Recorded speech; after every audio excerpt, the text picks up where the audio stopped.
Welcome to another episode of Zalora Talks. I'm your host, Angelique Manto, a TV and events presenter and content creator based in the Philippines. Hello, everyone, or should I say, 안녕하세요, 여러분? Because on today's podcast, we'll be talking about Hallyu, or translation, the Korean wave. That's right, all you Hallyu fans out there, we've got an exciting convo with our guests. We have today a South Korean model who grew up in the Philippines and has worked in Seoul as a K-beauty marketer, mingling and doing photo shoots with top Korean celebrities in the process. Haewon Jang, hi Haewon, welcome to Zalora Talks. Hi everyone, nice meeting you. And we're very excited for our next guest, a Singapore-based TikToker who mostly creates K-content. Her TikToks have amassed upwards of 17 million likes by now, and she's known to her followers as Taco Mel's. Hi Mel, thank you so much for joining us. Hello, thank you for having me here today. Hallyu or K-wave has been taking the world by storm. So girls, what have you observed from where you're based right now? Haewon, I know you're in Korea. It's the very heart of where K-wave started. I'm pretty sure it's been crazy there too. Yeah, it's been popular for a very long time, and with like the boom globally, I feel like the popularity of K-pop and K-dramas grew even in Korea, especially with Netflix coming and all these shows that are going viral on TikTok and things. And actually, recently I went to the Philippines just for a quick visit, and I noticed that the ads around the city, there were so many Korean references. I was kind of shocked because the last time I was in Manila, it was like 3 years ago. And and that time I think it was also pretty popular, but not like now. You can just drive and you can see billboards and everywhere. It's just crazy. So you can really see it's going to grow. And I feel like it's going to grow even more from here. So exciting. I think it's skyrocketed in the Philippines, especially during the pandemic, right? Exactly. Yeah. Because a lot of people started to, stay at home and watch all these K-dramas, and people talk about it. And a lot of them went viral. And of course, they're nice to look at. How about in Singapore, Mel? Oh, I think like there are a lot of people that really love K-pop in Singapore as well. Like I have a lot of almost all my friends either like K-pop or K-dramas. So there's always something to talk about like with them about this. I think it got even more popular recently because of COVID also, because everyone's stuck at home and there's nothing much to do other than to keep up with either what's on Netflix, which are a lot of K-dramas, or listen to new K-pop songs and everything. That is true. And the looks even portrayed on those K-dramas, those series, they actually influence the beauty and fashion trends right now. Like everyone is very much into Korean makeup, that glass skin, that rosy cheeks, or even other kinds of beauty trends that are being popularized by Korean idols and Korean stars. I want to ask Haewon, who do you consider as very much trendsetters in Korea? For men, I've been seeing Lee Ha-jun a lot. From the guy from Squid Game. He's all over the city, and he's been super popular, and he's been endorsing a lot of brands as well. And also G-Dragon from Big Bang. Yes. He's like an OG. He is gaining so much popularity. So I feel like those are the guys. I mean, there are more, of course. But for the women, also from Squid Game, Hoyeon. She is everywhere. She's winning awards, and she's going to all these modeling shows. Yeah, and she's like an ambassador of, a big brand right now, right? Oh, yes. So, and she's very laid back, her style. So I think it's really cool because a lot of the times before, when there are people who gain popularity, it's like their styles are more out there. But in contrast, Hoyeon is just super chill, girl next door, laid back style. So it's pretty cool. But yeah, also from other K-pop groups, aespa, that's popular too. There's a lot. I feel like if you guys visit Korea, you're just gonna get inspiration from a lot of the things around. And For sure. yeah, a lot of my friends are telling me like, "Oh, I want to go there. I feel like it's gonna be a real life K drama and things like that." So Possibly like a real life fashion show when you check the street style in Korea. I think like even the way they just dress up for errands is something to take inspiration from, I highly think. How about you, Mel? Who do you think are trendsetters for you, or who do you take inspiration from? Who are your personal favorites? I follow like a lot of K-pop groups. So like for me, I think a lot of the K-pop groups are like my fashion inspirations. I think Jennie from Blackpink, like I really like the way that she dresses. I think she really has one of the best fashion sense that I've seen like in the entire K-pop industry. And as for guys, I think what is like similar to what he once said, like G Dragon, he has a very unique style that catches a lot of people's attention. And when Squid Game like first like appeared on like Netflix, I think it really took like TikTok by storm. Like it was the most popular thing on TikTok, and people went crazy over the actors and like and Hoyeon also, because they were just like they are just such cool people, and even off like not on the show, they are still like amazing, like in sense of like fashion, and also like they set the trends for like the whole of 2021, I would say. If I may add, I think I might be chastised by some army if we don't mention them. I think yeah, I'm BTS sorry. is also an amazing trendsetter. They're gonna say, "Why are you mentioning army?" But I really do think they do have amazing and flawless styles, not just in their casual wear, but also even in their performance outfits. They're really something to be of taken as inspiration when it comes to style as well. I know, Mel, you create K content. What motivated you to really indulge in creating K content? Actually, like the reason why I became a K-pop fan was because of BTS. So like I think when they first went on the AMAs, and then I watched like their first performance, and then it really caught my attention. So I've been like a BTS fan since then. And I went back to like watch all their variety and everything. And I think during the pandemic, because I was bored at home, so I started making content on TikTok. Yeah, so I keep up with a lot of groups like BTS, like EXO, ATEEZ, Twice, Blackpink. Yeah, there's quite a lot of groups that I actually really like. And in those groups, how do you look up to them for trends or inspiration, not just in makeup and fashion, or for when you create your content? How do they inspire you? I think because like a lot of them, they also have like things that they stand up for and everything. So like a lot of them, because they do things on variety shows, and like they're also very funny in like their own variety stuff. So when I watch like shows of them doing such things, then I will also think of content ideas that I could do on TikTok. I know, Haewon, you know more than a thing or two about Korean beauty because before working as a K beauty marketer, you've been modeling since you were in university. So you were doing beauty editorials and you were on the cover of a K beauty guidebook published in the Philippines called Ani, You're So Pretty. So I want to get your insight on what sets Korean beauty trends apart from, Western beauty trends that are coming in and out. I can talk about beauty all day, but we don't have time. So No, I'll we try have to keep time. We it have as time, short as Haewon. possible.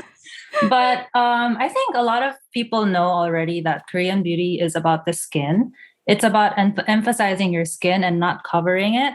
And also, it's about gentle ingredients that are really, really effective. So, Korean beauty brands like to focus on ingredients and they create lines based on these ingredients. Yeah. So, you can have like a certain product for every skin concern, and they're really effective, but it doesn't irritate the skin. But also, nothing is like too harsh on the skin or overpowering. And in terms of like trends, like in terms of makeup and stuff like that. So for eyebrows, it's usually more straight than angled. And eye makeup, they like to emphasize their outer corner and inner corner, like kind of elongate it. I know in Western beauty, it's more about enlarging your eyes, but Oh, enlarging and also doing like a cat eye, kind of like a Oh, slide, yes. right? Like Bella Hadid style. The pulled up eye. Yeah, pulled up.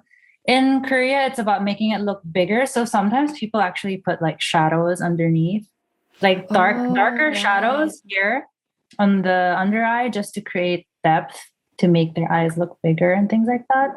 Yeah, and also one of the things that I was really surprised about when I first, kind of lived in Korea is, like where I grew up, it's really humid and hot, so we need to powder our face. I'm sure in Singapore too, you guys know what I'm talking about. You need to powder. But in Korea, they don't have, I mean, they don't use powder, they just use cushions. Cushion Oh, foundation. right. So, you know how we bring powders with us when we go outside to like touch up? They Yes. touch up with cushions. I was surprised. Like, if you go to any restaurant or cafe, you'll see a girl touching up using a cushion foundation on top of their Mm. already applied makeup. So I found that really interesting. So yeah. And like in terms of hair, Koreans have really nice hair for some reason.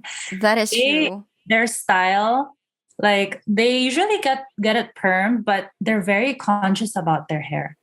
For me, sometimes I'm so lazy, I just go out with my hair up in a clip or something. Like, right? Yes, I even go out with my hair wet.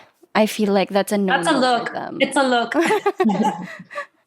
Yeah, but here they usually get perms, and for long hair, they like having the curtain bang style. Oh, Yeah, yes. and for short hair, it's usually like blunt cut. So it's like straight. But Yes. you will for sure see that everyone knows what's up when it comes to beauty. And in general, I think, like with the 10-step skincare routine that Korean beauty popularized right Oh, now, we're yes. switching to skinimalism. So less is more. And Mm-mm. yeah, especially with the pandemic happening and everything, we want effective products that don't really take so much time to use and money as Yes. well. So That is so yeah, true. you guys should explore into K beauty. We have really nice products. They're everywhere. I feel like they're also expanding as fast as K-pop. So That is true.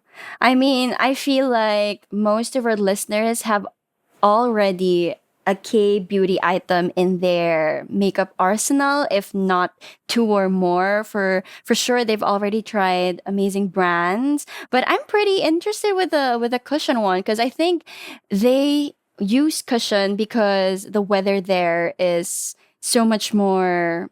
I don't know, cooler as compared here in the Philippines where it's very much humid. So we need to have something dry to put on our faces so that it stops retaining oil. So you see how we try to adapt, but also pick on the things that are very much suitable for situations in the countries that we're in.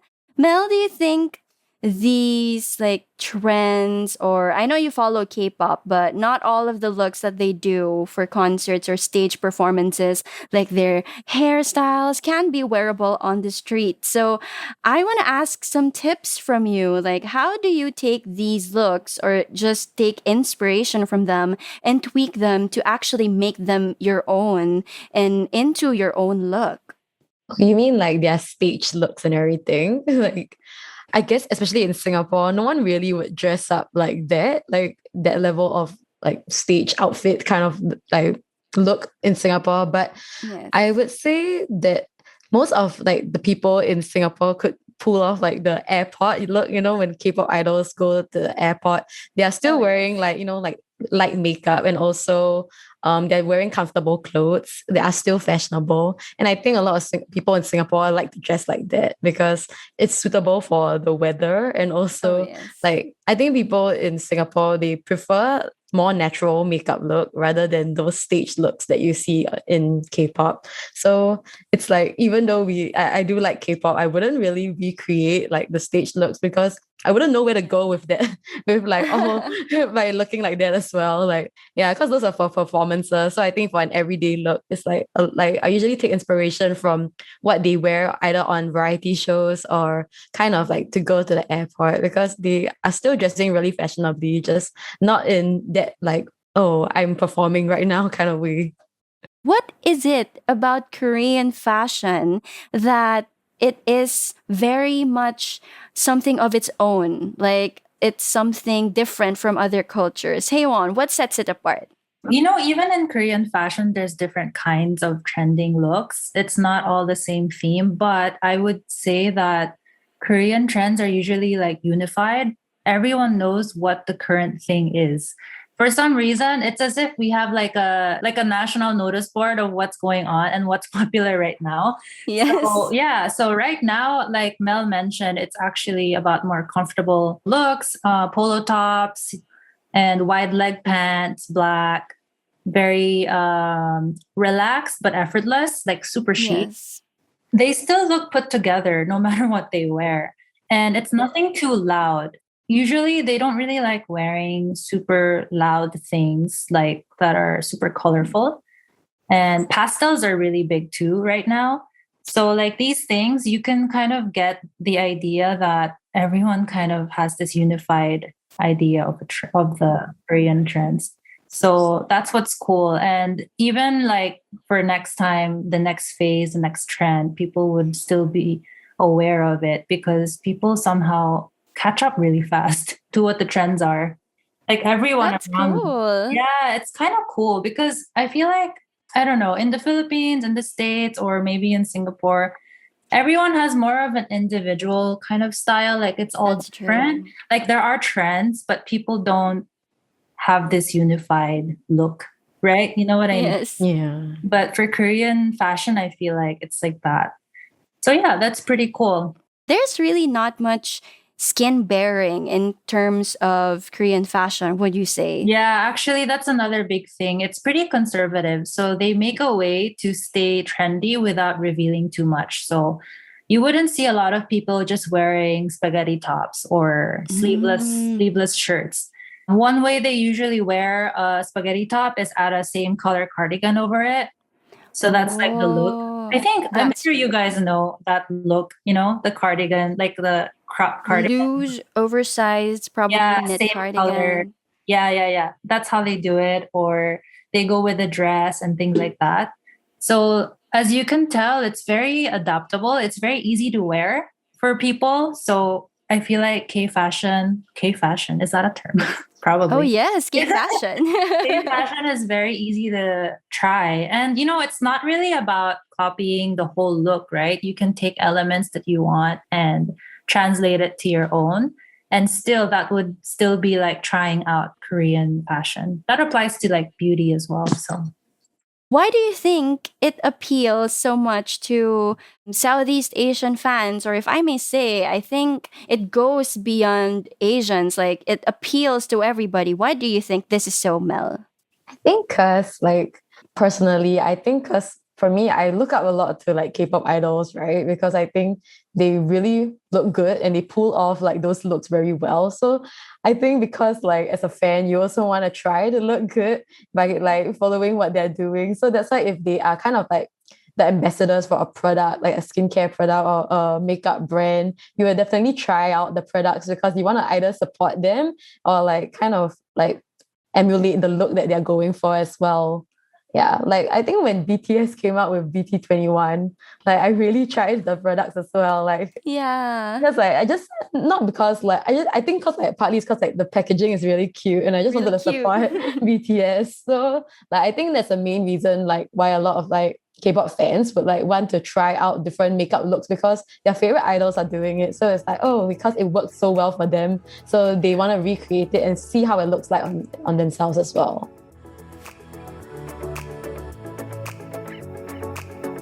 What's your favorite or go to K fashion or K beauty hack? I would say I like doing like the gradient lips. I think that has been around for like a really Oh, long time because I think I don't really like the shape of my lips. So I enjoy like putting so it doesn't like take up the entire shape of your lips. Yeah. So that your lips will look smaller because of the gradient effect. Yeah. So that is something that I really like from like K beauty. that's the one where you put it here, right, in the middle of your lip. Yeah, like in the middle, then you spread it out so that it doesn't look like your entire lip is covered in the like same consistency. Yeah. there's like another option option as well, right? Oh yeah, there's also like another option where you can do two colors into Oh yeah. like a new gradient. So you can do Yeah. darker out or lighter in, vice versa. So that's a way to play around. Put it on top, right? Yeah, some lipsticks they sell like with two tones. So Yeah, like when you yeah, just or three. yeah. Yeah. There's three? Yeah. There's everything. But it's Wow. not like different colors. It's just natural still. Oh yeah. Hey Juan, what other hacks do you have like for K fashion? K fashion. I think right now I'm investing more in staple pieces so that I can mix and match. I think before I used to try to buy more like trendier looking clothes where after you wear once or twice, it's like, oh, I already wore it. It's so obvious that I wore it already, you know? And you don't really want to repeat your clothes. So here I saw that, they stick with basic pieces that look good together and you can mix and match. And I think that's a good way to, yeah, still look comfortable and chic. Like it's never the same look, but it's always the same pieces. Yeah, it's not obvious. It's not so obvious. We've always been talking about like in terms of K fashion clothes, but in terms of shoes, I want to know more about what Koreans are into. They're very much into loafers, like closed shoes. And in terms of heels, very low heels, not very Still high. very comfortable, I Yeah, see. yeah. But during the fall season and winter season, they like knee length boots.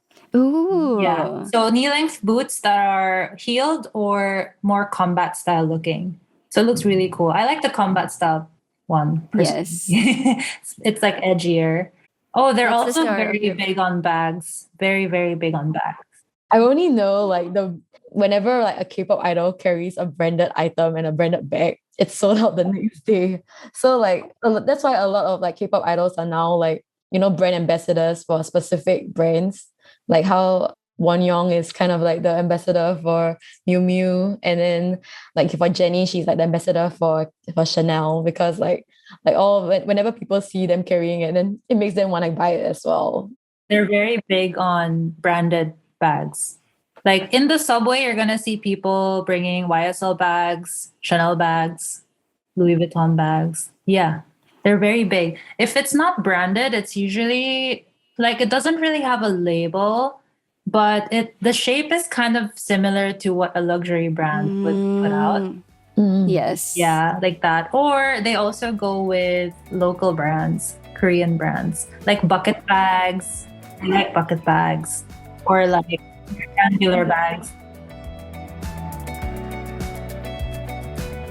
I want to ask you both for tips on pulling off Korean fashion and Korean beauty looks. Let's start with you, Mel. I guess for me, like I usually like I like to buy clothes that look like what like my favorite K-pop idols are actually wearing, but I usually don't buy the exact item because either they don't sell it and ship it to my country because a lot of them are like local Korean brands. And I guess Mm, like if it is like a designer brand, I'm not sure if I want to like spend that much money just to recreate a look that that's they are true. going That's for. true. So I would say like it's just important to like consider about what you would wear in your current country because a lot of like as what Heyman mentioned, like they like to wear like very like layers. They like to like wear even if it's like a spaghetti strap, they will put a cardigan over it. So like, it's really hot in Singapore. So like I would say something like that might not be very very feasible to like layer your clothes because like I think a lot of their looks is like even their stage looks. Some of them are like late like they will wear sweater vests like on top of like a long sleeve shirt, and then pair it with like very high socks and everything. So it's very hot in Yes. Singapore, and I would say just to adapt it based on what is comfortable for you in your country, and also based on like you can and I think you mentioned it that you can like just take elements from what you like from their stage fit and kind of put together what you kind of would wear in your own style as well. How about you, Heywan? Tips for pulling off Korean fashion, and I want to know this from you, Korean beauty looks. I think the most important thing is to get inspiration first because there are so many things you can try. It's very overwhelming to see. It's not something that I can suggest to you guys, but you guys can check social media or your favorite idols, your favorite shows, and look at the parts that you want to try. That can be your source of inspiration. And let's say in this drama, you saw this actress wearing this type of shadow, and you can try that kind of shadow. Like, you don't even have to buy the Korean beauty item first. Like, if you have beauty products that can create that effect, that's a good way to start. And eventually, when you see more brands that are Korean, then you'll see like, oh, I want to try this, I want to try this, and you get more inspiration, right? So yeah, I think that applies to both fashion and beauty. I think it's really important to feel inspired and tweak a little bit, take some elements and make it your own style. Like K-beauty and K-fashion is not just about the Korean aspect of it. It's also about you. So yeah. I love that. What's important is you feel like it's still you and you're not trying to be another person. You're just taking inspiration from them. I want to know, what is it about K-wave, Korean beauty, K-fashion that is really very much appealing to you personally? I want to know, what is it about it that appeals to you, Mel? I guess like before I really got into K-pop and everything, I didn't really know how to dress up. But after like looking at K-pop idols and like how they actually like dress themselves, I realized that, oh, I can consider this way of pairing clothes and everything. So it kind of like opened my eyes to like more like how to be fashionable, I guess. Ooh. And like things that I can consider if I like to add to my wardrobe. Like I think like taking inspiration from what they are currently wearing kind of like inspires me to kind of try different things as well. Like when I have no inspiration of what new things to try, I will like look at my favorite idols and like looks that I really enjoy from them and kind of like think of ways that I can pull off those looks, because I think some of them they pull it off because it's them. But if I want to do it in my own way, then I will like just take elements like, oh, what do I like about their looks and why do I think that their fashion sense is good? And that is like my favorite part of like kind of like experimenting, I guess, like based on like what I like. I see them do and kind of what I think would work for me. Yeah. It's pushing you out of your comfort zone, which is exciting and thrilling to see you try different things. I think that's part of the appeal. How about you, Haewon? It's pretty cool because Mel, for her, it's about experimenting and going outside of her comfort zone. For me, it's the opposite, where I think it's a way for me to go back to my roots. Ooh. Because I'm Korean, but I didn't really grow up in Korea. So having all these Korean beauty, Korean fashion, and, applying it to my life, I feel like is a way of kind of connecting my identity to my roots. That's cool. It's like rediscovering another part of you that maybe you haven't grown up into, but it really is a part of your identity. Yeah, like I grew up using Western beauty products. As you know, like in the Philippines, it's more popular before, right? Yes. Or I think even now. But trying to use and experiment using Korean beauty brands, I feel like it's really helping me to connect back and exploring all these amazing products and fashion items that are multifunctional, like we said earlier. Oh. Yeah. So it's really nice. And it's affordable, actually. Korean items are very affordable. So it's not very hard to like implement into your life. It has gotten deep at the end. I'm like, we're getting philosophical right now. I know. Like it's gotten very deep now that we're ending. But I mean, that's the aspect of it. There's so many layers to enjoy and to discover about it. And I'm so happy to have discussed everything with both of you. So Haewon and Mel, thank you very much. 감사합니다. Yeah, I hope I got that right. Thank you so much to the both of you. And I'm pretty sure our listeners would want to follow you both for more K content. So where should they start? Where can they find you? Mel? Oh, I am on both Insta and TikTok at Taco Mouse. Yes, Taco Mels. That's at TACOMELS. How about you, Heywan? You can find me on Instagram at HeyHeywonJ. So that's HeyHyeWonJ. Letter J. Ooh. Yep. For sure, they'll be tuning in to more of your K content and your discoveries about it. Thank you so much again for all of your amazing insights. And thank you so much to our dear listeners for joining us. Please do share our episode with fellow Hallyu fans. And please don't forget to follow this podcast for other exciting discussions. Until then, I'm your host, Angelique Manto, and this is Zalora Talks.